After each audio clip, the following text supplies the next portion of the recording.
ব্রাহ্মণবাড়িয়া সদর উপজেলা নির্বাচনে বিজয়ী চেয়ারম্যানের মিছিলে ছাত্রলীগ কর্মী আয়াস রহমান এজাজকে গুলি করে হত্যা করেছে পূর্ববিরোধের জেরে, এমন দাবি রিটার্নিং কর্মকর্তার।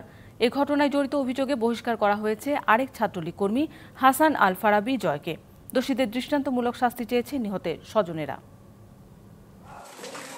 বুধবার ব্রাহ্মণবাড়িয়া সদর উপজেলা নির্বাচনে চেয়ারম্যান পদে জয়ী হন আওয়ামী লীগের শাহাদাত হোসেন শোভন। এদিন সন্ধ্যায় বিজয় মিছিল করার সময় গুলিতে মৃত্যু হয় ছাত্রলীগ কর্মী আয়াস রহমান এজাজের। গুলি করার অভিযোগে আরেক ছাত্রলীগ কর্মী হাসান আল ফারাবী জয়কে বহিষ্কার করা হয়েছে সংগঠন থেকে। যদিও গা ঢাকা দিয়েছেন জয় ও ব্রাহ্মণবাড়িয়া সরকারি কলেজের সাবেক ভিপি জালাল উদ্দিন খোকা। এরকম একটি ঘটনা ঘটেছে যেটি এর প্রেক্ষিতে বাংলাদেশ ছাত্রলীগ কেন্দ্রীয় ছাত্র সংসদ সংগঠন পরিপন্থী কাজে লিপ্ত থাকার দায়ে তাকে সংগঠন থেকে চিরস্থায়ী বহিষ্কার করেছে। হত্যায় জড়িতদের দৃষ্টান্তমূলক শাস্তি চায় নিহতের পরিবার।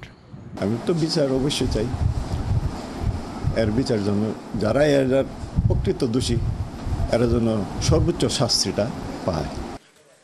দোষীদের আইনের আওতায় আনতে কাজ করছে আইনশৃঙ্খলা বাহিনী। ঘটনার পর থেকে আমরা এর সাথে জড়িত যারা আছে তাদেরকে গ্রেপ্তারের জন্য আমাদের বিভিন্ন পদ্ধতি অবলম্বন করে চেষ্টা চালিয়ে যাচ্ছি।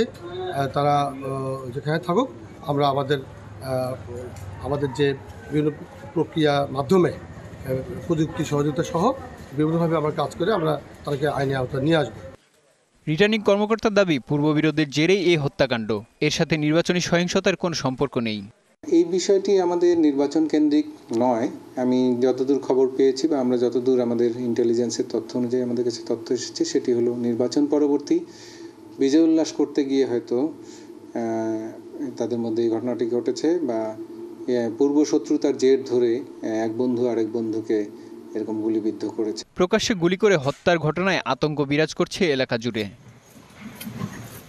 DBC news desk.